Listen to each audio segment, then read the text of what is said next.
Hello, you're listening to Everyday Encouragement, Timeless Truths for Today, a weekly podcast designed to bring you snippets of encouragement to help you as you go about your day. I'm Jenny Guy, your host. Today we're going to explore some of God's names. He has many of them. I'm not sure what the total count is, but our focus is going to be on just a handful. I believe you'll find that these names will be quite helpful to you. Let's begin.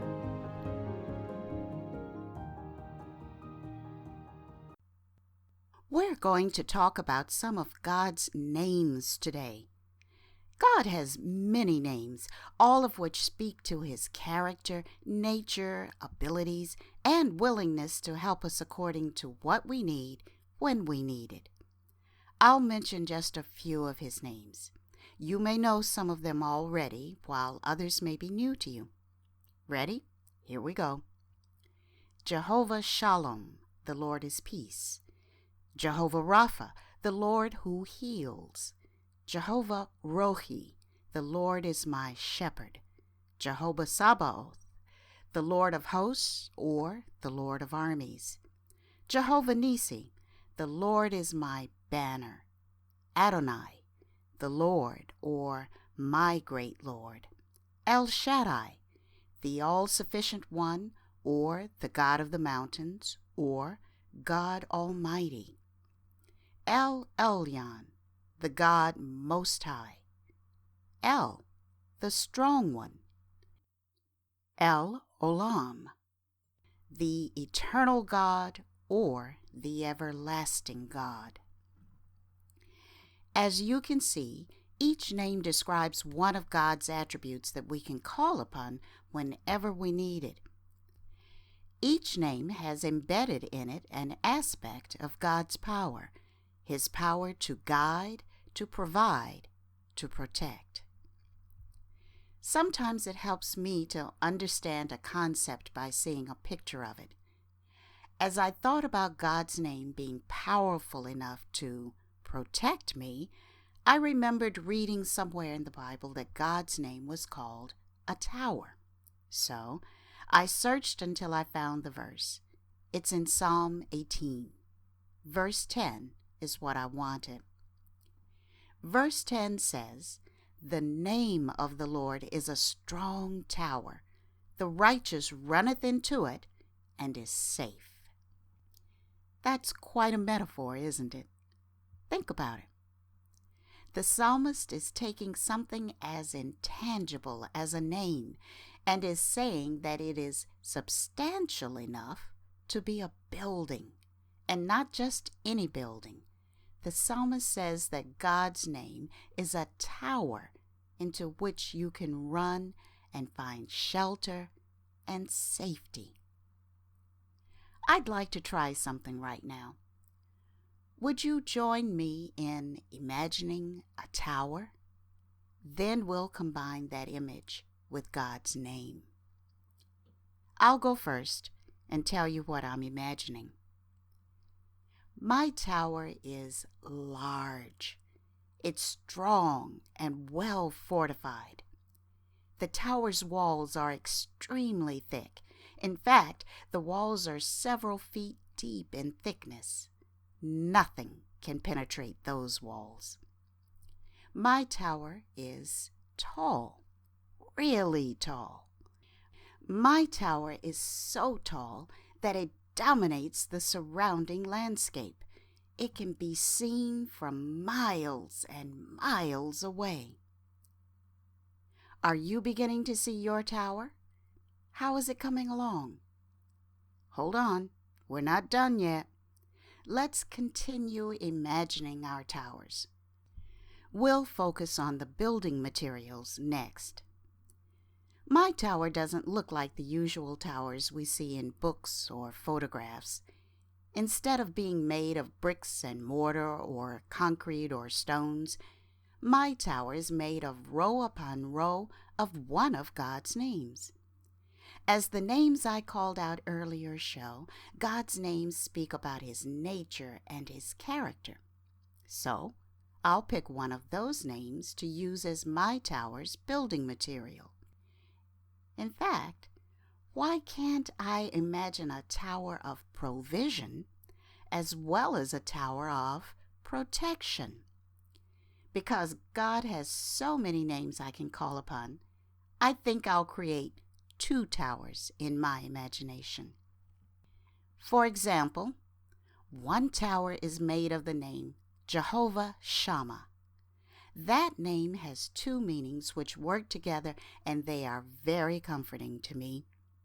Those meanings are, the Lord is there, and the Lord my companion. I need the security of knowing that wherever I am, in whatever situation I may be in, the Lord is right there with me. The other tower is made of the name Jehovah Jireh. That name means the Lord will provide.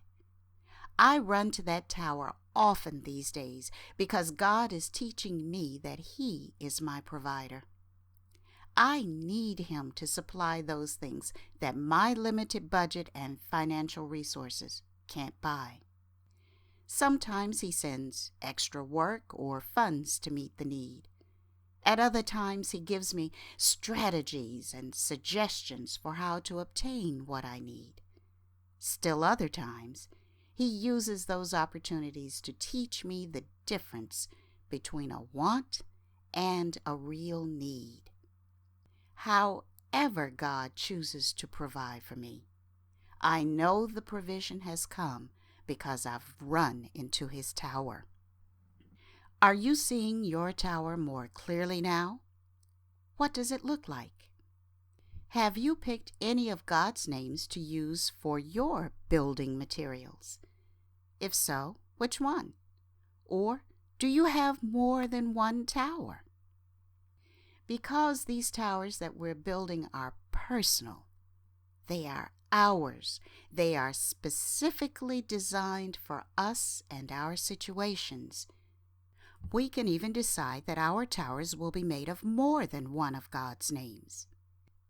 For example, a tower could be built using the names Jehovah Shalom and Jehovah Sabaoth together.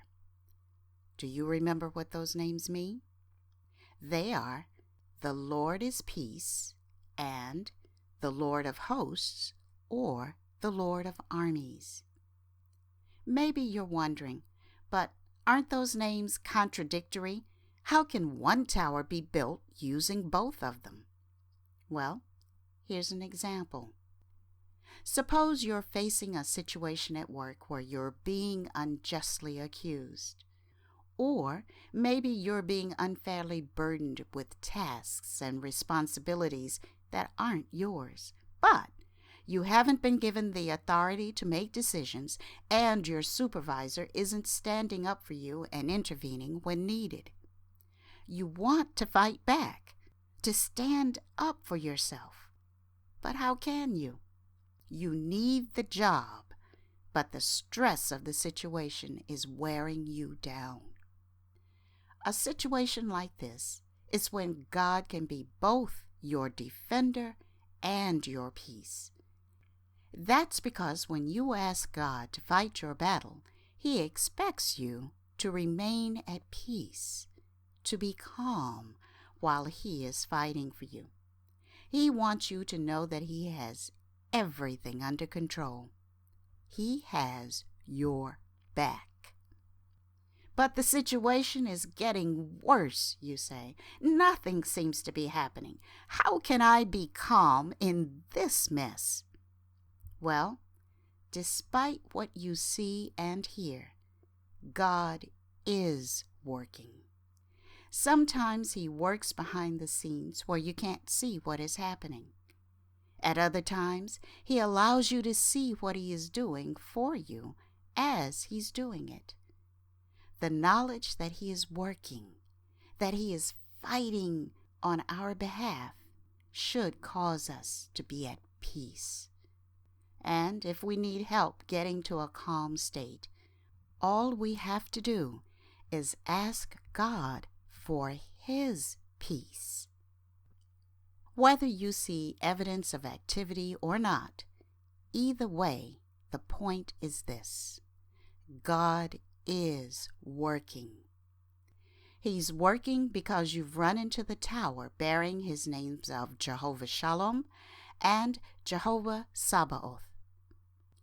As I continue to learn which of God's names fits my need at the moment, I'm also learning how to stay in the tower of protection that it provides. Staying in the tower means not letting my mind obsess over the situation I'm in. Staying in the tower means constantly listening and looking for God's direction in my life concerning that predicament. Staying in the tower means expecting God to step in and help me. Staying in the tower means not giving in to feelings of fear, worry, or anxiety that try to overwhelm me whenever I think about the problems I'm facing. The psalmist said that God's name is powerful, no matter which one we use. Another reason why I like to imagine using one or more of God's names as tower building material is because of the prayer Jesus Himself prayed. He prayed, "Holy Father, protect them by the power of your name." Wow, think of that. Even Jesus Christ acknowledged that God's very name is powerful. And Jesus appealed to God on our behalf for Him to use His name to help us. Jesus asked God to use His name to help you, to help me. That's one prayer I have no doubt has been answered and is still being answered today. I've shared with you two of God's names that mean a lot to me right now, Jehovah Jireh and Jehovah Shammah. As I've said, I'm using those names to build my towers. I encourage you to learn about other names that belong to God besides those I have mentioned today. You will find names that speak directly to you and your circumstances. And when you find those names, build your tower.